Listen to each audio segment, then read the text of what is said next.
Tom, are you okay? I lost her. Her? She was going to be this epic, trilogy-worthy character.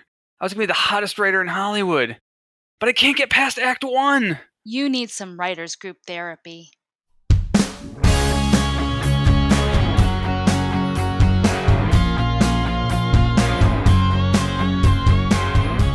Hello, and welcome to Writers Group Therapy. I'm Tom. And I'm Roshni. We're writers helping writers. Are you ready for your session? The doctors are in. And if you like what you hear, make sure you subscribe and share it with your friends. You can find us at writersgrouptherapy.com and online at WG Therapy, both on Instagram and Twitter, individually. I'm Tom_Loveman on Twitter and Tom Loveman on Instagram. And I am at Moonlily Music on Instagram and at Roshni Lamino on Twitter. We have a lot to talk about today. There's a lot of stuff going on, even for being in lockdown still. There's a lot going on. Right? It's weird. The industry slowly, you can feel the wheels slowly churning, but I think there's a lot of stuff going on under the surface. It's people talk about how they're running out of things to watch, though, and I don't think I have. I still have plenty of stuff to watch. How about you? Are you keeping up on things? We've been watching a lot of stuff. Well, first of all, okay, I will admit right now, I've been doing a lot of. Sorry. Okay. Well, first of all, I'll admit I've been doing a lot of streaming, video game stuff. I've been really into that. But we actually have kind of gotten, once we've exhausted all the American film and TV, we've gotten into foreign films and TV. So there's a huge catalog. There's still a lot to do. Yeah. Yeah, I've watched some Korean drama myself. Yeah, you mentioned that. I watch a lot of anime anyway, and that's a whole huge other universe as well. But yeah, I haven't run out of things to watch yet, so I'm keeping occupied as I do other projects too. I will say it is an interesting because we actually just watched. It's a little bit older. Train to Busan.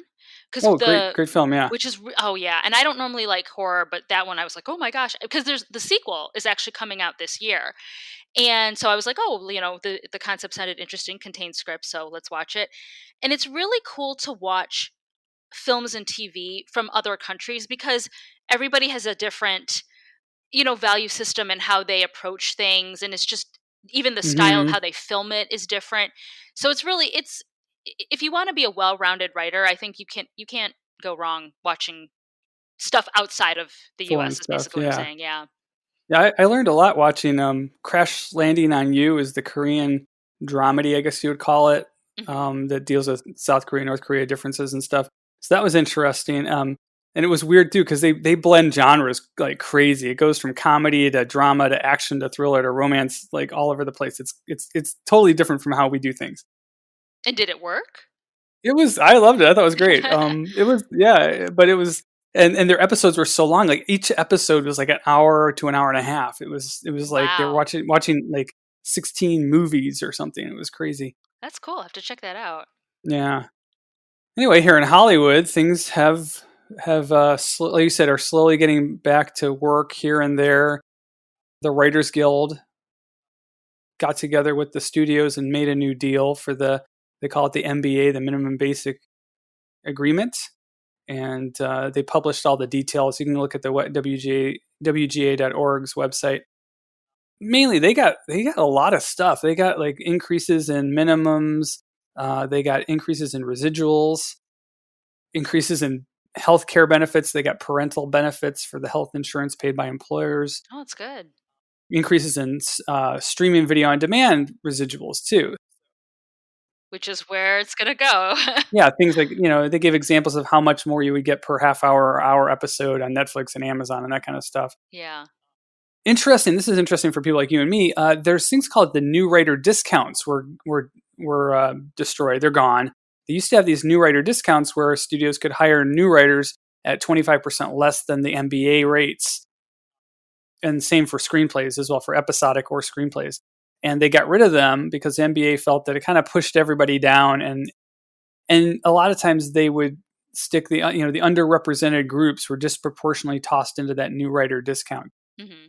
So they felt that wasn't fair. And the same thing goes for when you're paying people on fellowships and stuff. You get paid on a fellowship, and then you write something. You get paid the same for that as if you were a union writer. Oh, that's good. Yeah, it's great. The trainee wage, I think, is what they called it. Yeah. Yeah. I mean, Hmm. they've had a lot of shakeups in the last like year and a half, and I think they've been actually like quietly cutting deals right and left. And I think it's just like, well, first of all, this was the time frame where they were supposed to make big decisions anyway. But also, I think they're like, there's something more important, like a pandemic happening. Let's just bury the hatchet, guys, and get Yeah, this let's figured get it out. done. Yeah, Yeah. So that's good. So when things start opening back up for real, all of this is in yeah. place. Oh, there's one other really cool thing I wanted to mention, and this is a big issue that happened because of all the streaming networks doing these shorter runs and the cable networks doing shorter runs, like 10, 12 episode Hmm. seasons. Well, writers were being held between seasons where they couldn't go work on something else and they weren't getting paid. So they would have like up to 90 days where they weren't getting paid. They Ouch. shortened that time that they can hold you between seasons to 60 days. Good. So now in the course of a year, you're not losing out half of the year waiting for your show to come back. So now you have more time, more flexibility to go work on other projects. That's good. Yeah. So that was good. So check it out on the Writers Guild website. You want to get all the details and stay up to date on what the union's doing for us. Yeah. Yeah, once we get in it. So speaking of once we get in it, other new things, the AMC Universal deal. Now that's been on everybody's lips lately. Wow. Yeah. We always talk about how the windows get shorter and shorter. It used to be, years before things would come out on video, and then it was months, 6 months or whatever, or 9 months, and then it was now it's been 3 months, and it's to the point where you can be like, well, I'll just wait for it on video. And now it's some of it's the same day, some of this is now the 17-day window. Not everybody's happy about it though. So from what I understand from the limited research I've done on it, so if you guys are interested, definitely, go read it in the Hollywood Reporter or something like that. Like I said, I've only done some limited research on it. But when Trolls World Tour came out, the theaters were pissed because they would have gotten a cut of that, right? And so they got cut out of that deal. And so AMC and Universal struck a deal where now they have this 17-day run. And then afterwards, I believe when it goes to video on demand, AMC still gets a bit of a cut. They get a piece of the action, yeah. Yeah, but not all the theaters are on board because, I mean, how would you even decide? Okay, so here's 5% to AMC and here's 2% to Regal and here's 1% to Cinemark. Regal and Cinemark aren't on board. So right now it's like all in AMC's favor, which is like good deal for you guys for cutting that deal, but ouch, what about the other theaters? Yeah, well, AMC's kind of unique because they actually have their own VOD service now too. You can actually rent videos Hmm. from AMC through their app, and they pushed it hard during the pandemic to try to recoup some losses. So if they go with this deal with Universal, yes, they're giving up revenue in theater, but then they're making up for it because they're part of the streaming services that are going to reap that reward by running these movies sooner. I have to look at their, this is really funny. Before lockdown happened, you gave me an AMC gift card. And the funny thing is, I actually don't go see movies in the theater that often. It has to be something I really want to see. So I've sat on that card for months. And then I was cleaning out my wallet and I'm like, oh, look, I have an AMC gift card. It's going to be worthless right now. Are they still even in business? And I went on their website to see what I could do with it. And that's how I discovered the streaming service. But it seems to be a lot of older titles. Well, it's all they have now is older titles. They haven't released much new on streaming yet. No, but there was some, I mean, there were some new releases like right before the lockdown, like Invisible Man, or I'm trying to think of what Hmm. was in the theater Yeah, right as lockdown was happening. But I'd have to look again at the site, but I didn't remember seeing any of those titles unless it's changed since I've looked. It just seemed to be an older catalog, is what I'm saying. yeah. And the catalog gets older each day. Right now, it feels like one long month. So forgive me if I don't remember exactly what came out before we went into lockdown. But yeah, that will definitely change the face of, distribution in theaters. Hmm. And speaking of distribution, the other new ripple is that Disney announced that Mulan is going to come to Disney Plus finally, but you still have to pay an extra $30 to watch it on top of subscribing to their service. Yes, they're experimenting with what's the market willing to pay. I don't think I'm going to pay $30 to watch it unless I can get 10 of my friends to come over. but I can't have 10 of my friends over because of COVID. So Socially distance with the windows open, knock the roof off. exactly. Okay, I I get it. I get why they held on to Mulan for so long because they were hoping that the theaters would reopen, but now I'm kind of thinking you missed your window. This is just me because you and I have actually discussed this before. Like, what if Mulan came out next year when theaters are theoretically open, right? Because they were also holding on to Tenant forever as well. And they advertised Mulan so heavily back in the early winter because it was supposed to come out in March.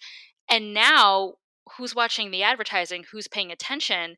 I, it's one of those do you ever feel like when you see something advertised so much you feel like you've already seen it? Oh, I see what you're saying. Yeah, and for a lot of people, they've seen Mulan, just not in the live action version. Yeah. So this is something back in March. If you had put it up on Disney Plus back in March, I actually might have paid $20 to see it because we were all freaking out. We wanted something comforting. We had seen the advertising, but now it's been so long that I'm like, I can live without it a few more months. Right. I'm gonna wait in 3 months. Beyond that, it'll be just available to everybody who subscribes to Disney Plus already. Exactly. Yeah. So this is slated to come out September 4th. Who knows if they change that date or, Yeah. suddenly change the pricing or whatever. I don't know. Yeah, it got pushed in the theater like 2 or 3 times, and I guess they just realized it's not going to release in the U.S. this year. And with Disney having Disney, Marvel, Star Wars, all these things going on, next year was getting too full. I think Hmm. they have things that are pushing into 2021 and then pushing into 2022 now. So they just decided, are we going to hold on to this $200 million film for another year or more and then hopefully recoup it, or are we just going to try to do it now? And I think this is just them experimenting with, like, can we recoup this money now? I don't think they'll be able to. And especially not at that price at the time. I mean, people are like the unemployment's been going on forever. People are like, "Oh my gosh, I'm going to lose that extra 600. Who knows if the $1,200 that they're talking about in DC will happen?" Like, if you wanted us to spend the money, you should have done it up front because now like everyone's going to be tightening their belts and going, True. I can't spend $30. That's grocery money. That's gas money. I mean, we've been out of work for so long. You want us to pony up $30? That's like asking for $1,000 or something. I don't know. The economics don't make sense. I mean, if you just try to crunch numbers real quick, they have what, 50 or 60 million subscribers. If like 3% of those actually fork over the money, that's a million and a half times 30. It's about $45 million. Not enough to cover anything really. Hmm. That's Then again, maybe people will decide to subscribe now because they can get that for their family. Maybe they have a large family and they have a lot of kids. But again, I think it's kind of trying to make the best of a bad situation, really. We'll see. We'll see. And Hmm. speaking of upcoming releases, later on in our broadcast, we will have Mattson Tomlin, screenwriter, joining us. He wrote Project Power, which is coming up. Or actually, no, let me rephrase that. It already will have happened. Okay. And speaking of upcoming releases, later on, we are going to be joined by screenwriter Mattson Tomlin, whose film Project Power was just released on Netflix, and that is definitely blockbuster worthy. That would be something to see in the theater for sure. It's coming to the small screen thanks to COVID, but we'll have a chat with him later on in the broadcast. Interestingly, though, we talk about it being on Netflix because of COVID. We're not really sure. It may have. I mean, Netflix bought it in like 2018, so it may have never been released in theaters. But it's a blockbuster style movie. It's like action and special effects, and Jamie Foxx and Joseph Gordon-Levitt. It's big names. It's interesting that here a fairly new writer comes onto the scene with a blockbuster film with this big budget on Netflix. So it really kind of gives me hope for some of my action films. Maybe no. Well, seriously, well, Netflix is producing like hundreds of projects. They are producing so much content that they're looking for things across all genres and all budgets. So it used to be just, well, I'll make my little independent film for a couple 100,000 and sell it to Netflix. Well, they're doing a lot bigger things now. So I've always been kind of a go big or go home kind of writer. Hmm. So this kind of excites me. Like, maybe I don't have to go to Warner Brothers or 20th Century Fox or Universal with my big action ideas. If you have a good story and a good film, you can get something into a situation like this at Netflix. And he'll talk about that more about how he did it too. So Yeah, and one thing that's interesting about Netflix is they're one of the few streamers out right now that still focuses on independent and original content. Because a lot of the other ones, like when you look at them, um, Peacock, Disney, all of them, they're using their IP or they're doing remakes of stuff that they've already done. oh yeah. So Netflix is one of the few where if you have an original idea, you can go to them and they'll, I mean, assuming that, they want to make it, they'll make it. Because I don't think they don't have that kind of what's the word? Like institutional history where they're like, "Oh, we have Ah, to, back catalog.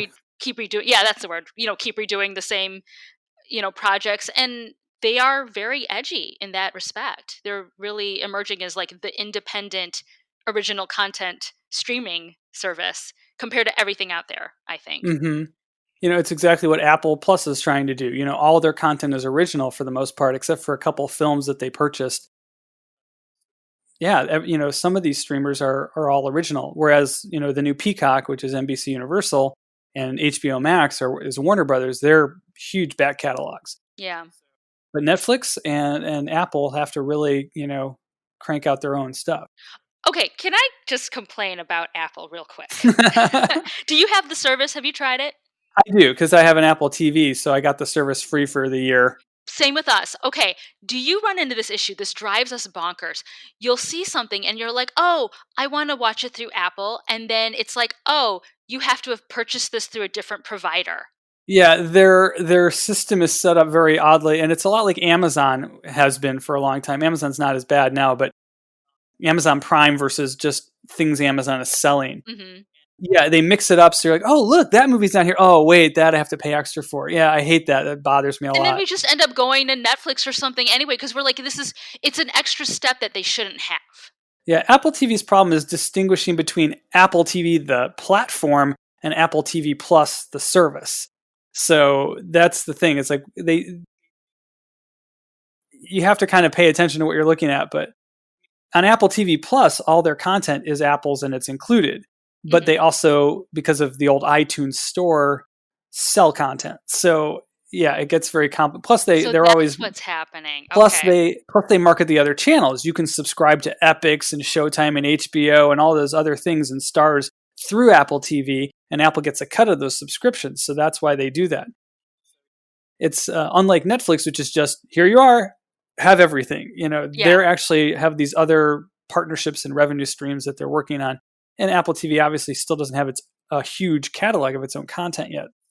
They really do have to rely on other content within their Apple TV system.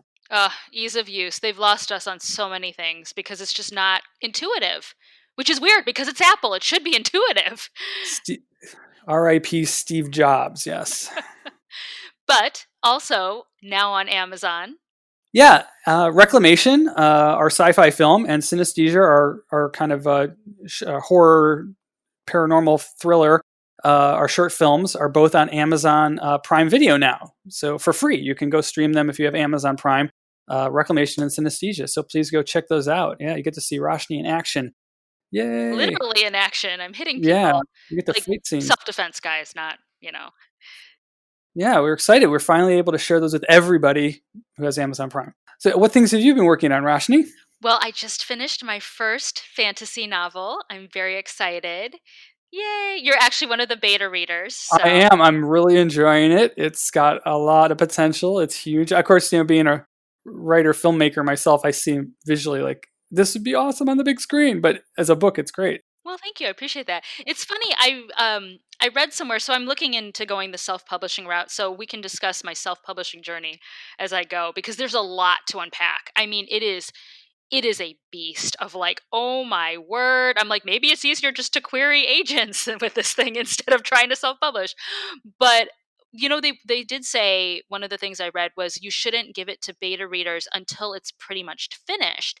And I get that, but the nice thing about I've given it to you and to another writer friend and then to a friend of mine who loves fantasy.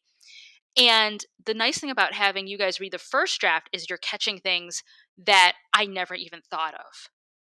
And I Oh probably yeah. wouldn't have caught it on a second or third pass anyway. So you guys are challenging me with questions like, well, wait, what about this in the plot? What about this in the, narrative or whatever? So I don't know. I don't know. I'm sure we'll talk about it in the future. We'll get into details, but I'll just say, as a story goes, the plot and everything, it's captivated me. I'm drawn in. I'm enjoying it, and we'll get into your process of how you wrote it and how you're rewriting it and stuff in the future. The great thing is it's a solid story and it holds together. It just needs tweaking here and there. So you should be really proud. I'm like amazed. I'm like, wow, this is just well plotted out. So Well, thank you. Thank you. I appreciate that. So, like I said, we'll keep everybody posted on the self publishing journey and when it goes live. So, that'll be fun. So, and finally, last thing, back on set in a world of COVID. Just wanted to touch on that real quick. Now, it's slow and things have definitely changed as far as what they're looking for in terms of like, oh, for example, if they want a family, they want people who've quarantined together and stuff. But the biggest thing is just all the protocols and how few people are on set. Like, honestly, you as a writer, Tom, you probably wouldn't be invited on set anymore because you're an extra person. I probably Sorry. wouldn't want to be there. I'm too it's, I'm it's too stressful. germophobic and freaking out. I'm like paranoid. I'm walking around like, who's gonna get me? So I'm fine with that. Yeah, so it's amazing. And honestly, people have really stepped up to the point. I thought that filming would take like 5 times as long because of all the cleaning and all the, oh, make sure that this person can move on to the next station and stuff like that.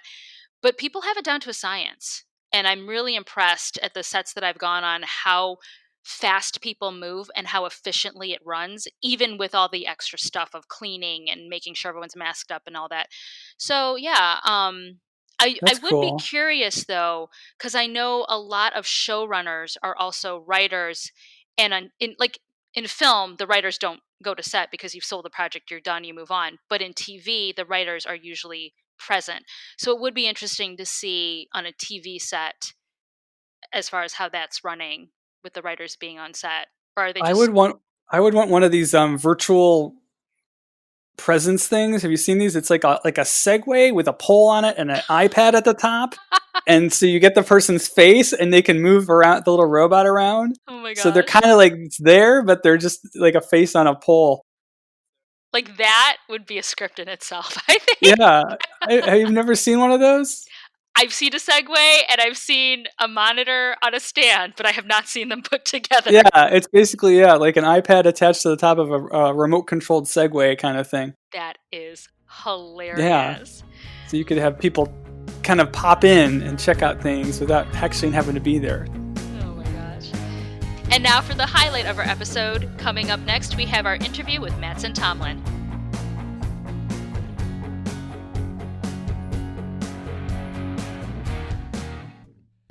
And today, Mattson Tomlin is joining us. He is a screenwriter and director. His feature film just released on Netflix. It's called Project Power. He's also got a couple other films in the pipeline, Little Fish and The Batman, coming out later. And welcome, Mattson. Thanks for having me. So Yeah, glad to great have to have you you. here. So glad to have you. Yeah. You So, must be pretty excited. It's a wild time. It's really, I mean, I obviously it's a wild time on lots of levels, and some of the wilderness is not so fun. But it having this movie come out and finally being able to like prove to family members who don't really understand what screenwriting is and that actors don't just like make it up as they're going along, most of them at least. It even when the trailer came out, it's like there were so many people in my life that were like, wait, like you do this for real? It's like, yes, yes, hello, welcome. So I mean, it's on the one hand very fun to have that personal part of it, but then on the other hand just feels so good to have a movie out in the world and have people seeing it. and at a time when we need it, when we're all stuck at home, you've got a captive audience. That part is terrifying. That part is like, oh wait, everybody's looking at me now. Okay, this is fine. So, Project Power started out as a spec script back in 2016. here we are 4 years later and it's on Netflix. Can you talk us through the process of from when you first conceived it to selling it to the process, the whole process? Totally. I was in this phase, 2014, 2015 of starting my professional career. I'd gone to film school. I went to the American Film Institute for directing. I got out of film school, tried to make a movie, didn't pan out, and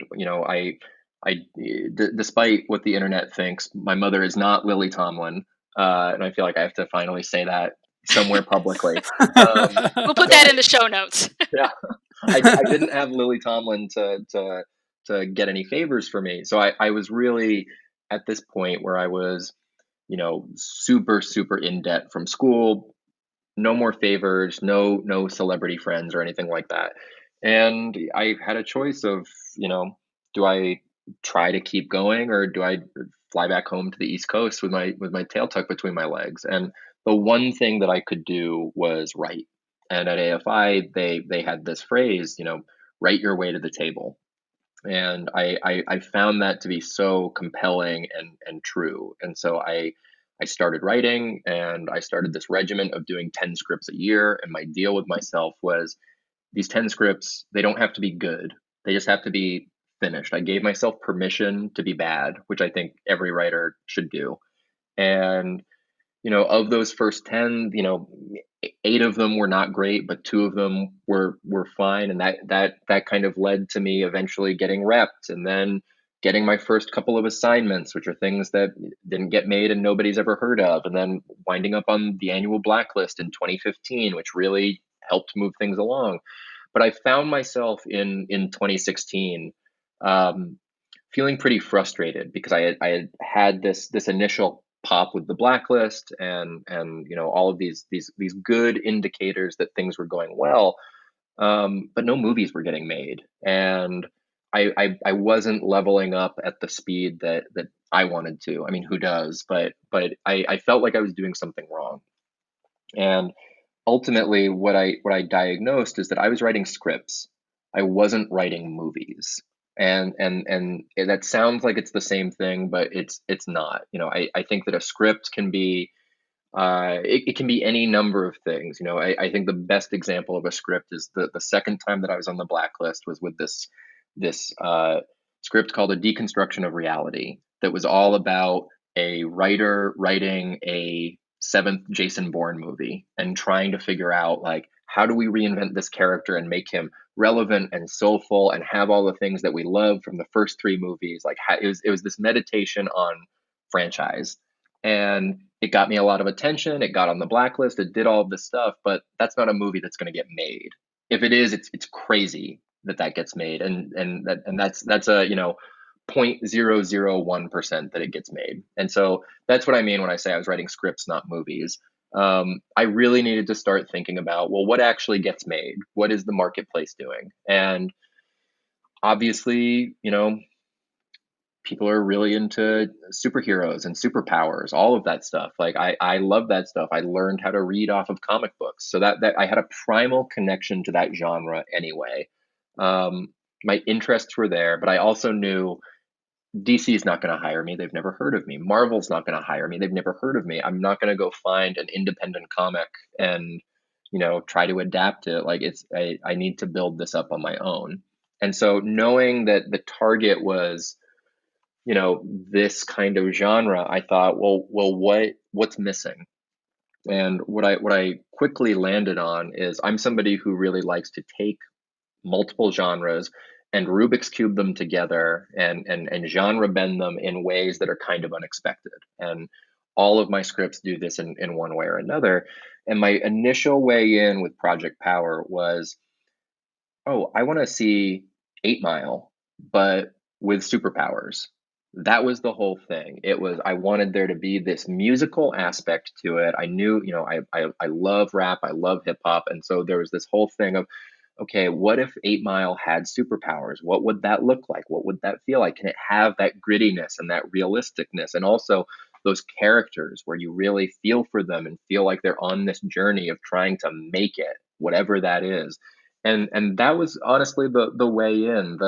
the pill, the catchy idea, like all of that stuff came pretty quickly after, and I realized I wanted to tell this story about this young Black woman who sold power, but also had this dream and didn't know how that dream was going to come true. And that's very much how I felt about myself, of having this dream and not knowing if it was going to come true. And this crazy system that I was facing and that she faces, that's in front of her, and how do you cut through the system? Well, you've got to find your voice. So that was thematically so much part of what I was trying to do there. And then the rest of it was realizing, you know, well, it's also got to do what the genre really does, which is have these big scenes and these superpowers and these fights and all of that. And so pretty quickly on, I realized, oh, it's not 8 Mile plus superpowers. It's actually 8 Mile plus Collateral plus superpowers. And then suddenly it felt like a movie. Then suddenly it felt like, okay, there are scenes there that I know how to write. Yeah, it. I gotta say, it turned out great. I had a chance to watch it, and it has a very real feel to it, but then you get that little added boost of the superpower, sci-fi aspect of it. But the characters are very grounded. They each have their own, unique character flaws, character strengths, and they really play well together. So that was really well done. So you have a lot of kudos there. No, thank you. So once you had this idea and you had this script, what was the process of going to Netflix and then once and getting your deal and then making the movie? Totally. Wrote a spec script. I wrote it in a coffee shop in Caldy Coffee in Atwater Village, and I then sent it to my reps, and they read it and they thought, okay, this is great. Let's send it to some people that we think could be good for this on the producer side.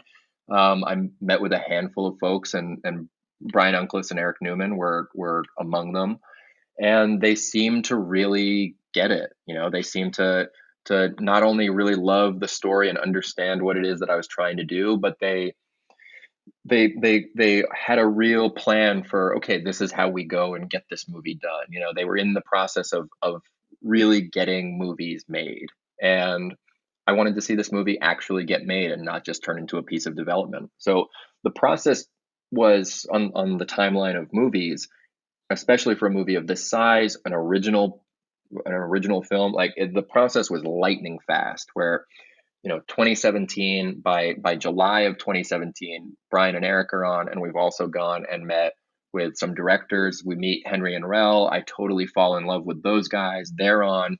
We have some actor conversations, and we start to identify who we want. And of course, like, Jamie Foxx is at the top of the list, but we're like, man, how are we going to get Jamie Foxx? Like, he's Jamie Foxx. And so then that whole team, me, my script, Brian, Eric, Henry, and Rel, we all went to Netflix together. We went to a number of places. It turned into this crazy bidding war where the whole town kind of wanted it, and that totally made my head spin. It was a dream come true and totally overwhelming, and kind of unlike anything I had experienced at that time. Netflix won it, and they were really committed to making the movie quickly, aggressively. They said to us right in the room, like, we see this as a real movie that we want to go and make, and that to us was everything.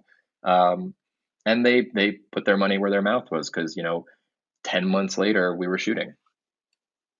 Wow. That's impressive. Instead of being in like development purgatory forever. Yeah, yeah. So you seem to be doing a lot in the like supernatural superhero genre. Like all your upcoming projects are adaptations or originals of, some sort of superhero type script. What is it about that genre that really piques your interest? Yeah, I think it's fair to say that I learned how to read through comic books. That it's, for me, writing, whatever I'm doing, it has to connect to something primal. It has to come from somewhere real. And there, some of these characters I deeply, deeply love. I deeply love Batman, like, I just do. And so, whether or not it's the fancy stuff like that, whether or not it's something original, whether or not I'm working on an adaptation of Fear Agent with the Point Grey guys right now. Um, a big part of it for me is just, I'm lucky in that back in 1995 when I was a little kid and comic books were not mainstream and not cool still. It seemed like, well, I have to hide my comic books in my backpack so that nobody sees. And now it seems like, well, this has been so accepted. This has become mainstream. So I really just feel lucky that something that I was into and have been into is now the thing that is getting made. And so much of it is using that genre, whether or not it's superhero stuff or superpower stuff or sci-fi in general, using that as a vehicle to tell honest, real stories about stuff that's going on in our real world. I think that's what all good sci-fi should do. Um, I think that's my answer, and but then on the flip side, there's something like Little Fish, which is a, not comic booky at all, and not even very sci-fi. Now that we're living through a pandemic, like that was the big sci-fi thing of it was this pandemic, and that's a love story. That's a very grounded character drama. So I'm kind of all over the place. Yeah. I've heard stories about how Netflix is like, I guess I'd say easy to work with. They're kind of like hands off. They're like, you guys go make your film. But I know like every film goes through changes. Was there anything in your original script that didn't get made it into the final film that you really love, that you're kind of like, oh, There a lot changed from the original, and the script. It's out there. People can go find it. Uh, it, it had an extremely dark ending, and this movie doesn't have that dark ending anymore. And do I wish that that existed? I mean, on some level, sure, like that would be cool to see, but I just know the way of the world, and we made a movie that is a lot more fun. It's a lot more wish fulfilling. It is right for this time when the world feels totally on fire and everybody is kind of dealing with so much stress and existential dread. I don't think that we need another movie that is full of stress and existential dread right at this second. And so ultimately, did things change? Yes, of course. I miss my darlings in kind of an intellectual way, but not in a visceral way. Viscerally, I feel like, you know what, these guys made a really cool, fun, big movie, and that's I'm really good with that. And you're also a director. Any chance you'll be jumping back in the director's chair, or what kind of project would actually get you to do that? Yeah, for sure. It's one of those things that it feels like we're on the precipice. I've come very close once or twice now to getting a couple of different projects off the ground. One in particular, it's a little early to talk about it, not because it's secret or fancy, but just because I feel like if I talk about it, I'll jinx the whole thing. But the certainly coronavirus of it all has made things much more complicated for productions.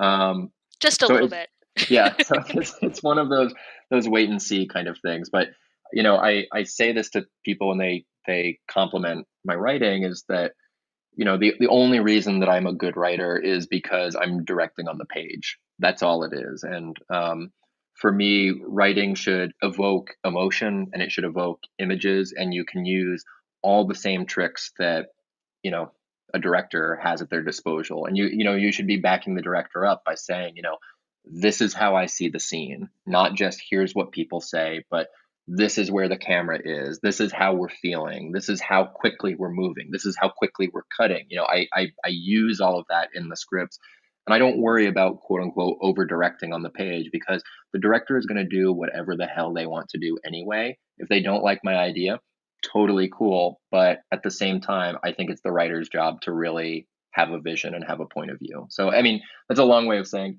yeah, totally. You'll see a movie by me, hopefully sooner rather than later.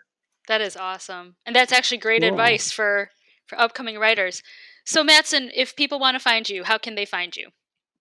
I am pathetically extraordinarily active on Twitter. I love Twitter. I'm there every day. Um, my handle is my first and last name. It's very easy to find. I, I try to talk to writers or young creatives or people that are trying to start out all the time. I try to give advice. I try to help people out. I can't read stuff that they're writing, but if people just want to talk shop, I'm always down to talk shop because it's so brutal trying to start a career. And You're it doing a really, great job at it. thanks. It only feels like 6 seconds ago that I had literally nothing. You know, the feeling of waking up every day and realizing no one's gonna call, no one's gonna email.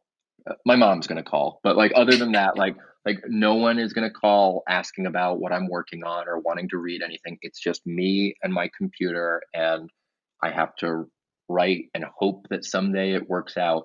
That's such a brutal state to exist in, and it's still so fresh for me that I have a tremendous amount of empathy for the people that are there. So anytime I can say something that is helpful for somebody, I'm not a screenwriting guru. I don't have any answers. I have what works for me, and if that resonates, great. If it doesn't, it's just more data.